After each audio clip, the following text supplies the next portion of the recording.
Halo Sobat ML, gimana kabar kalian? Saya doakan semoga kalian baik-baik saja. Kali ini saya akan menceritakan alur film yang berjudul The Family Plan. Film ini dibintangi oleh Mark Wahlberg, mengisahkan tentang seorang pria yang dulunya adalah seorang pembunuh bayaran. Kemudian ia lebih memilih meninggalkan pekerjaan tersebut demi hidup tenang bersama keluarganya. Oke, nggak usah berlama-lama, mari kita saksikan keseruan filmnya.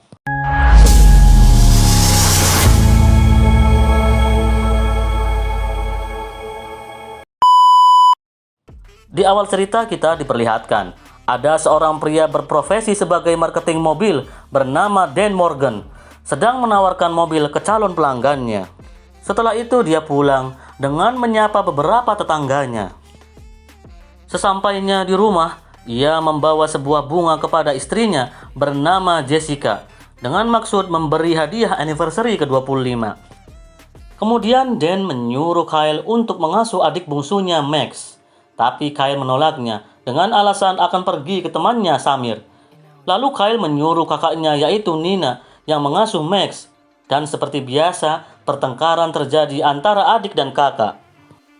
Kyle pun pergi ke rumah Samir dan membayar sejumlah uang untuk menyewa bermain video game. Diketahui Kyle adalah gamer hebat dan terkenal yang dijuluki sebagai Killboy oleh para fansnya. Tapi Dan ayahnya tidak mengetahuinya. Lalu untuk merayakan anniversary yang ke-25, Dan mengajak Jessica menaiki roller coaster.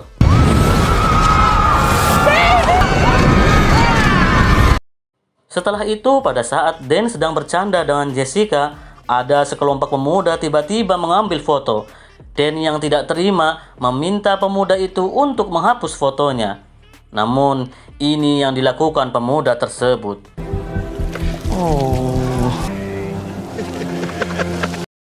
Dan lebih memilih pergi daripada melawannya. Dan Jessica tahu itu karena Dan tidak suka kekerasan. Dan di kamar mandi, ia melihat di cermin dan merasa dirinya adalah pria lemah, tapi ia harus menahannya. Dan kita lihat, aksi Dan mengganti popok bayi dengan cepat.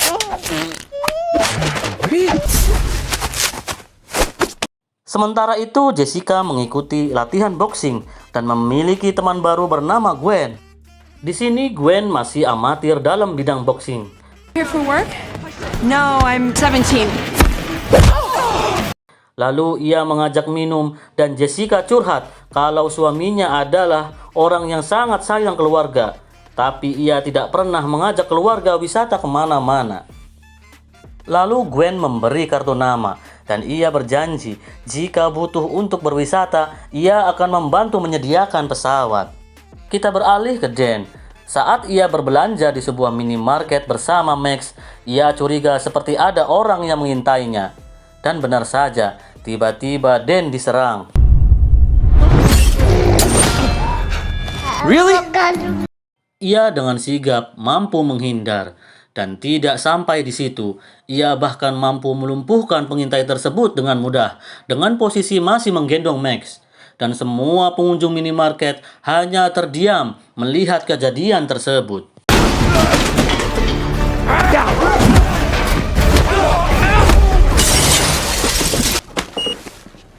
Sorry about the mess. Setelah kejadian itu, Dan bergegas pulang dan mengebut. Tetangga yang melihat Dan mengendarai mobil dengan bermanuver dibuat melongo.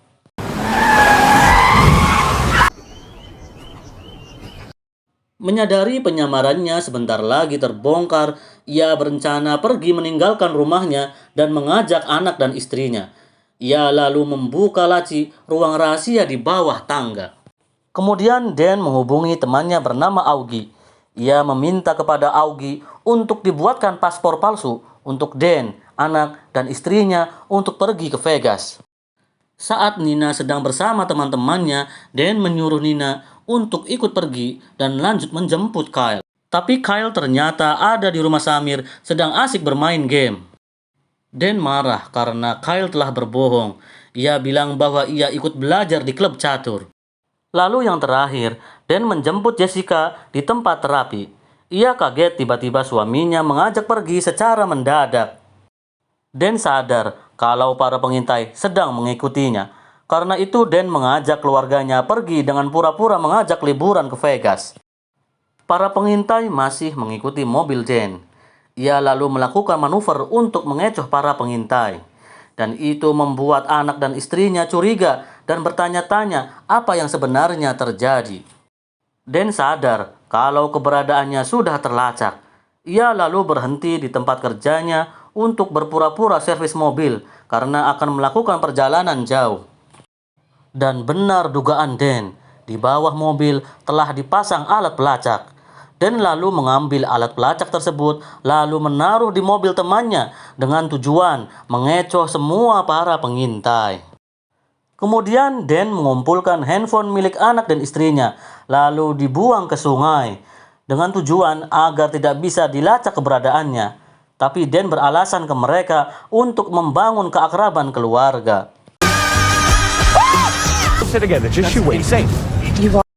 Kita kenalkan bos mafia bernama McCaffrey. Ia telah sampai di rumah Dan, namun ia kesal karena rumah Dan sudah kosong. Ia pun tidak bisa melacak keberadaannya karena handphone, medsos, semua dinonaktifkan.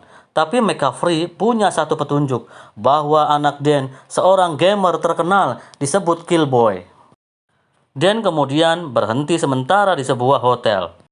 Dan di cermin, Dan berlatih untuk berbicara kalau ia akan mengungkap siapa dirinya sebenarnya.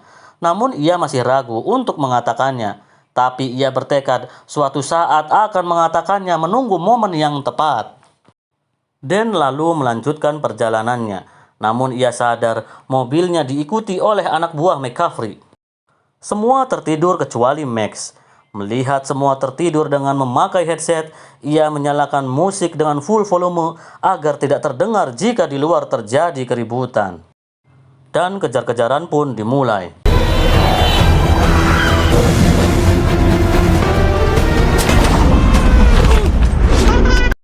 Dan yang sudah mahir mengendarai mobil layaknya Fast Furious dengan mudah membereskan anak buah McCaffrey dengan tanpa anak istrinya terbangun.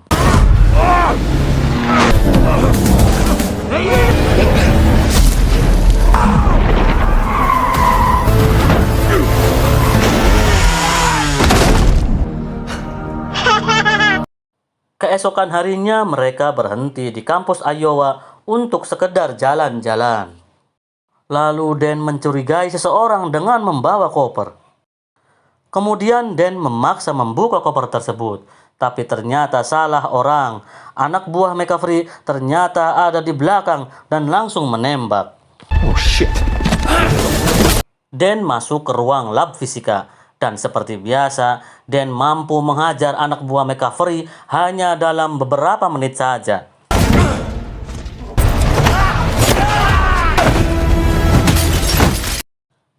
Lalu Nina mencoba menemui Trevor pacarnya. Dan betapa terkejutnya Nina melihat Trevor selingkuh. Dan merasa iba melihat anaknya menangis.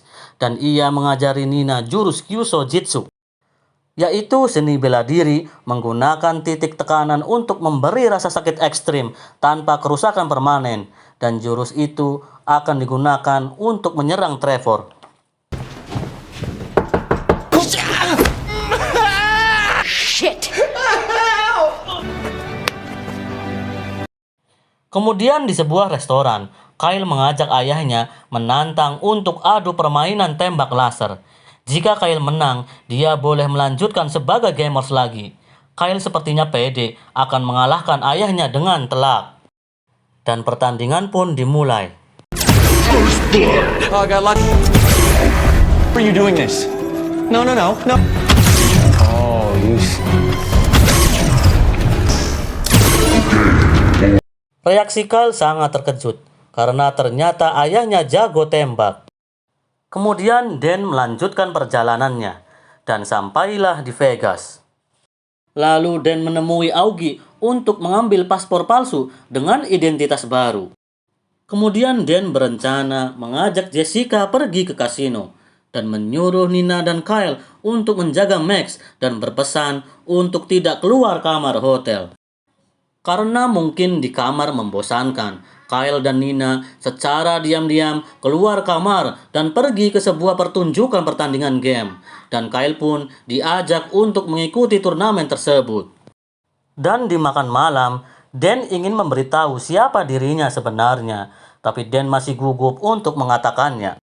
Dan kemudian mengecek kamar dengan menelpon kamar hotel, tapi tak ada yang mengangkatnya. Dan yang khawatir terjadi apa-apa dengan anaknya, ia pun kembali ke kamar hotel. Namun tiba-tiba, Dan dihujani peluru, sedangkan Jessica disandra.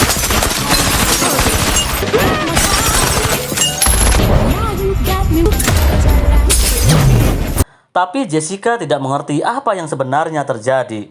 Lalu Dan dengan mudah melempar pisau dengan tepat mengenai kepala anak buah McCaffrey.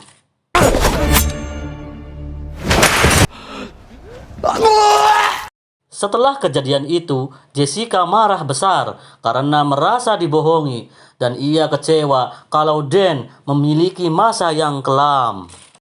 Dan kita lihat Kyle atau Killboy berhasil memenangi turnamen game.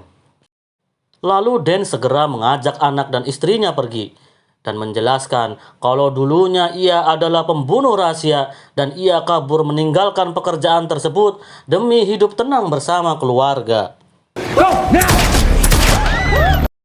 Semua pengunjung kasino panik dan berhamburan keluar melihat baku tembak antara Dan dan anak buah McCaffrey.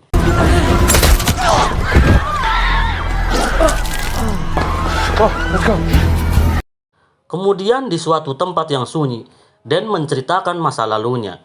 Ia sebenarnya memiliki nama asli Sean. Dari kecil ia dididik kekerasan dan di usia 18 tahun masuk militer dan direkrut McCaffrey dilatih lebih intens untuk mengikuti program khususnya seperti menculik dan membunuh orang yang tak bisa disentuh pemerintah secara hukum. Lalu untuk menghindari pengejaran McCaffrey, Dan mengajak anak dan istrinya untuk pergi jauh keluar kota dan menyiapkan paspor palsu dan identitas palsu. Kyle langsung menolaknya karena ia keberatan dengan nama besarnya sebagai Killboy akan lenyap. Begitu juga dengan Jessica. Ia kecewa berat mengetahui Dan dulunya adalah pembunuh bayaran dan Jessica berencana besok membawa anaknya pergi meninggalkan Dan. Lalu Jessica menghubungi Gwen, temannya waktu bertemu di latihan boxing yang pernah menawarkan jasa wisata perjalanan dengan pesawat. Keesokan harinya mereka semua pergi meninggalkan Dan, tapi justru itu tindakan konyol. Keputusan itu justru membahayakan nyawa mereka karena tanpa pengawalan dari Dan. Kemudian Gwen pun menjemput mereka dan mempersilahkan masuk ke pesawat. Dan tanpa diduga ternyata Gwen bekerja untuk McCaffrey.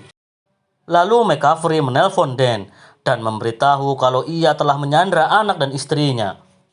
Mendengar anak dan istrinya disandra, Dan bergegas menuju markas McCaffrey. Setelah sampai di markas, ia bertemu McCaffrey dan ternyata McCaffrey adalah ayah kandungnya atau kakek dari Kyle. McCaffrey menginginkan Dan kembali menjadi warisan McCaffrey dan berbisnis kembali menjadi seorang pembunuh rahasia. Dan McCaffrey berjanji akan melepaskan anak dan istrinya. Pada awalnya Dan menolak tawaran McCaffrey, tapi McCaffrey mengancam membunuh Jessica. Lalu Dan dengan terpaksa menerima tawaran tersebut. Dan sesuai janji, mereka pun dibebaskan. Tapi di saat mereka akan meninggalkan Dan, Kyle dan Nina berpikir lagi. Mereka tetap ingin bersama ayah mereka di sampingnya. Kemudian Jessica berpura-pura ingin mengganti popok Max, dan ini yang ia lakukan.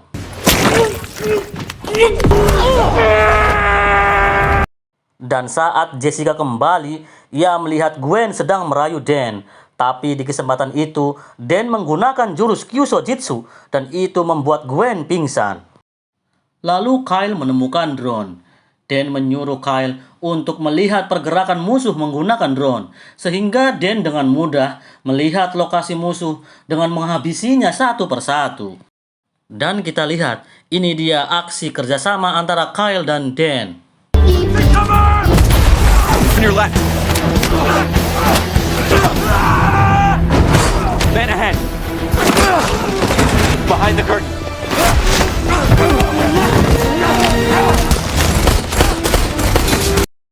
Setelah Gwen sadar, ia menuju Jessica di lantai paling atas.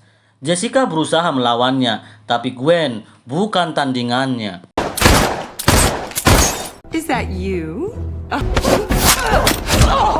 Kyle memberitahu Dan, sisa anak buah McCaffrey tinggal 9 orang. Kemudian Dan menghabisinya satu persatu.